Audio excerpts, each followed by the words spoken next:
Hello and welcome.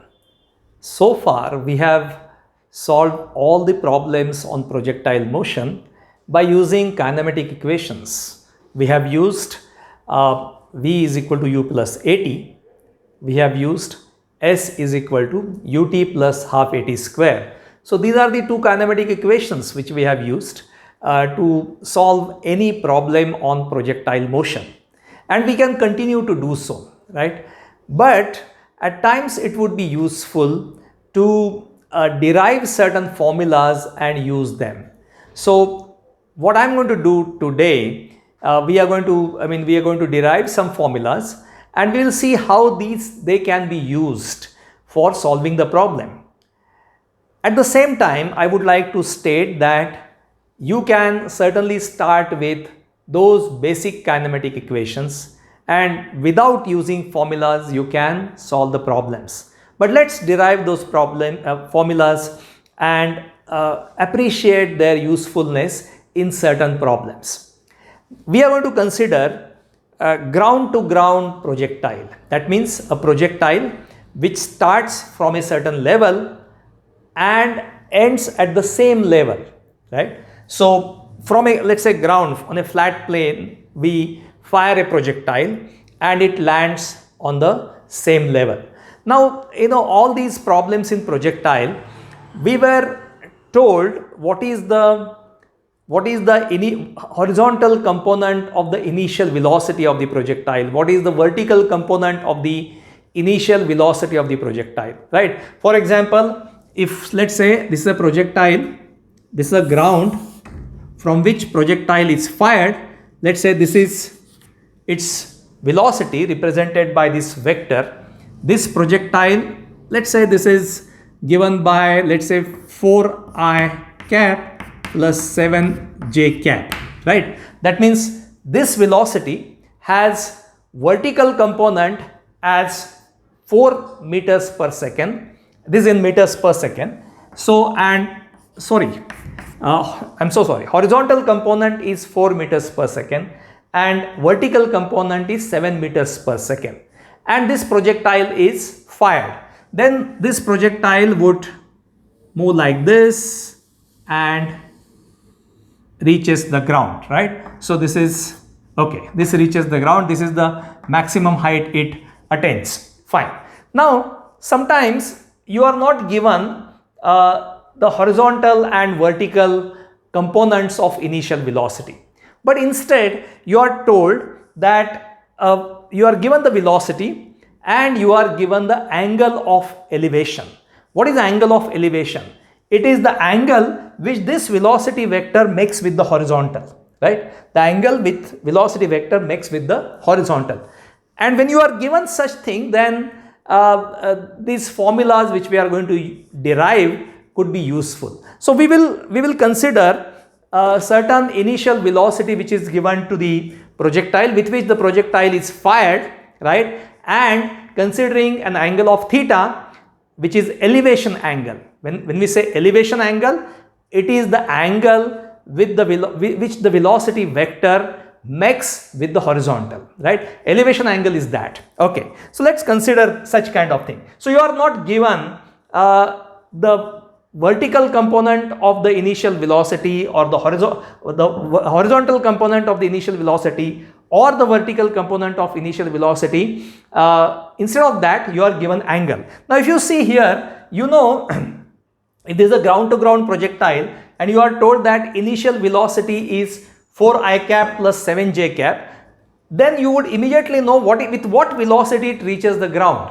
You would say that it is reaching this velocity vector.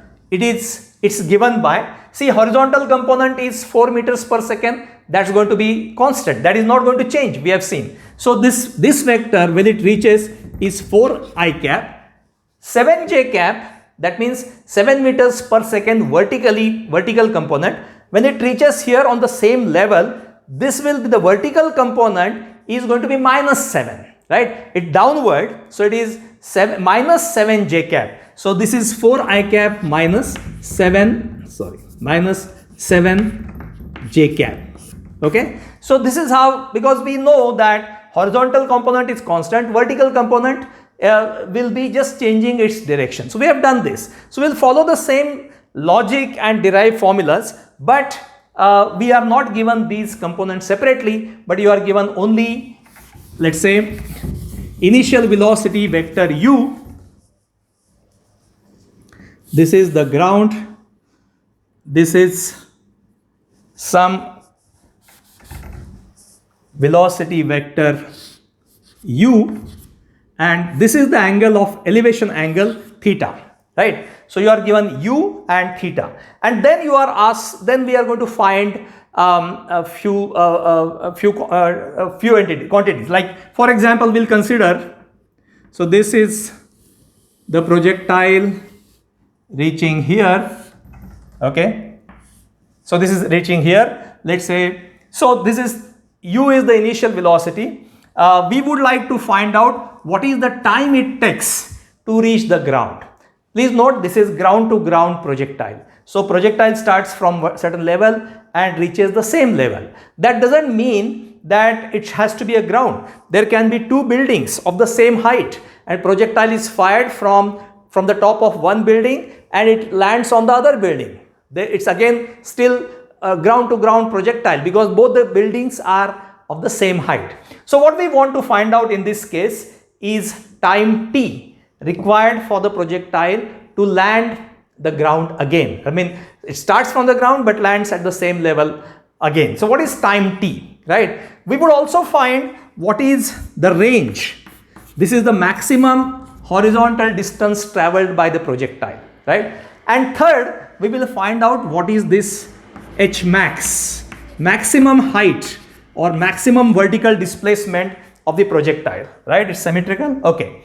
So maximum vertical height, right? So these are the three things which we would like to find out. Now see, when we say this is u meters per second, u is the initial velocity, elevation angle is theta, then you can immediately say that the horizontal component of this velocity is u cos theta, right? And vertical component we can say is u sin theta, right?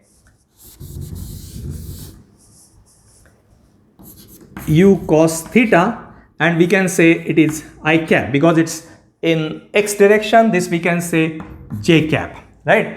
This is your initial horizontal and vertical components. We want to find out time t which the projectile takes to reach the ground, right, to land.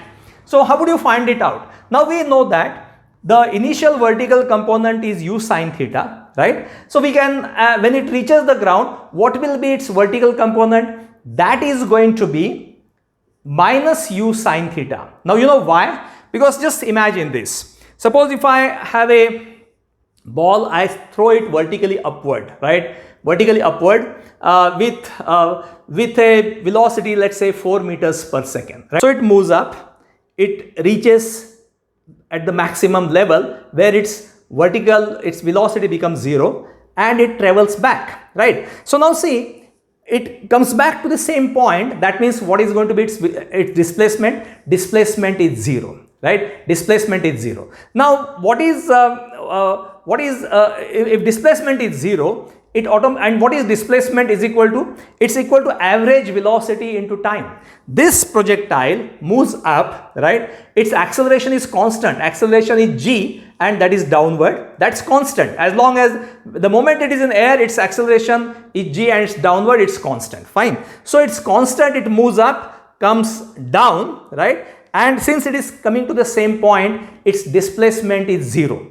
If its displacement is 0, then we can say that average velocity into time is displacement. So if displacement is 0, average velocity is 0. If average velocity, what is average velocity?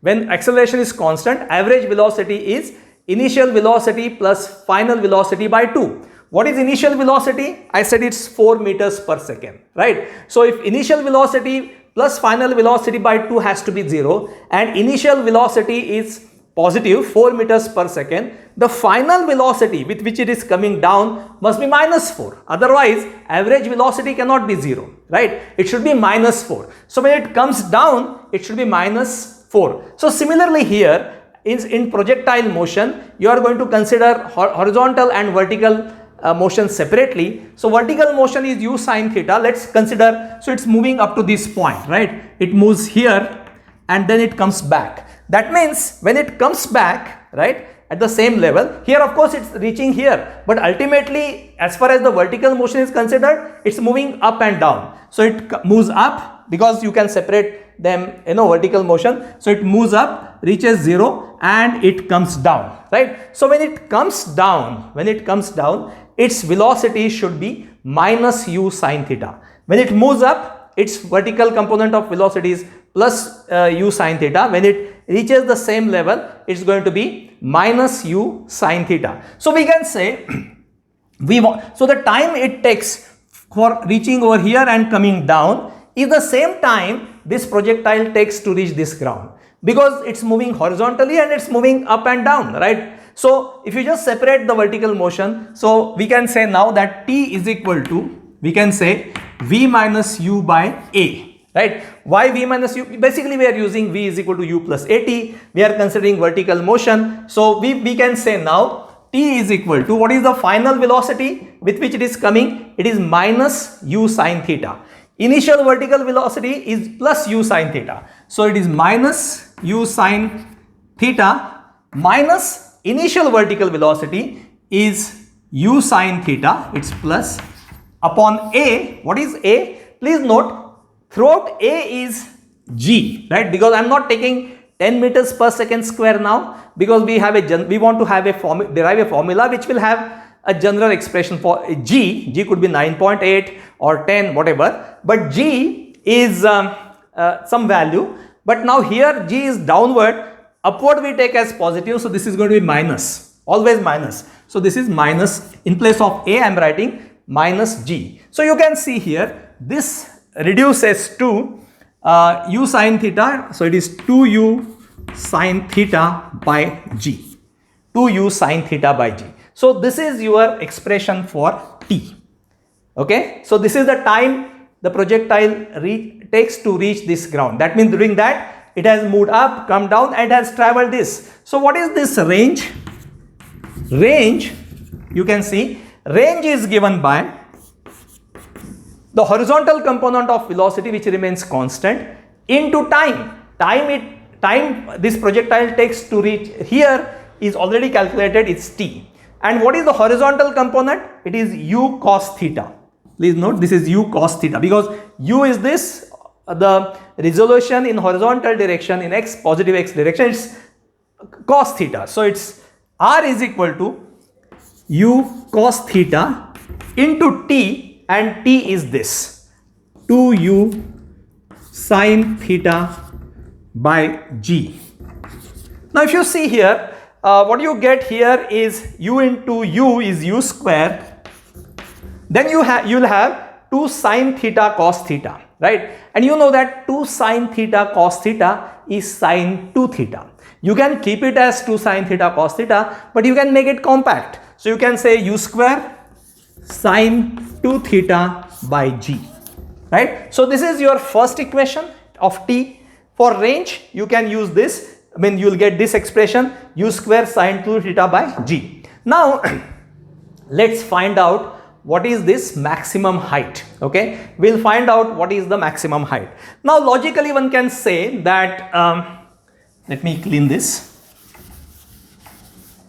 If you want to find out maximum height, you would find out, so you can, initial, when it reaches here, what is the final velocity? When it reaches here, the vertical velocity is 0, right? Because it's moving up, it reaches the maximum height and it comes down. So here its vertical velocity is 0. Its horizontal velocity is always u cos theta. So if you consider this flight, consider the vertical displacement, isolate the vertical motion and consider this, you will find that initial vertical velocity is u sine theta, right? Final is 0, right? Final is 0, and you can find out the time. So time you will get, if you find out that time, is equal to final velocity, it's v minus u by a, v is 0, minus u sine theta, and a is minus g. So this is u sine theta by g. Please note the time here is 2u sine theta by g.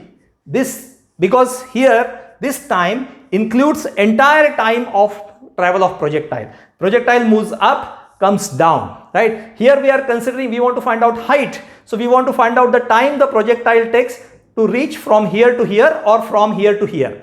Vertical displacement is this, horizontal is this. So this time which you find out will be half of this time. Please note. Because we want to find out maximum height, we are considering what is the time the projectile takes to reach from here to here. Vertical displacement, we are not considering time again to come back. That means from here to here.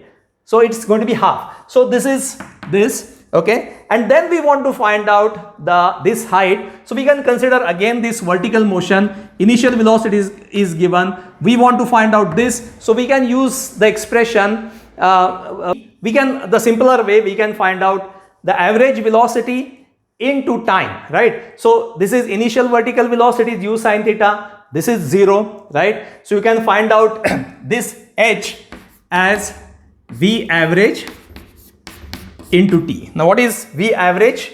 We can say it is final is 0. So it is u sine theta plus 0 by 2, right? So this is 2 plus 0 by 2 into t. We have found out it as u sine theta by g, right? And this will give you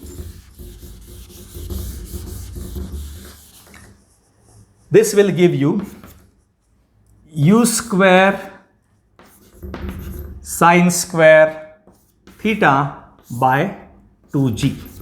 This gives you the maximum height. So for maximum height, the simple thing is find out average velocity during this travel, right, into time. Time we have calculated, average velocity into time. So these are the three formulas and which we can use. Now there is last formula which we would like to derive, and that will also be useful because that will give you, suppose this is on this projectile at any point, we want to find out what is the displacement, this displacement provided you are given x, right? And that derivation we will do in the next video. Thank you.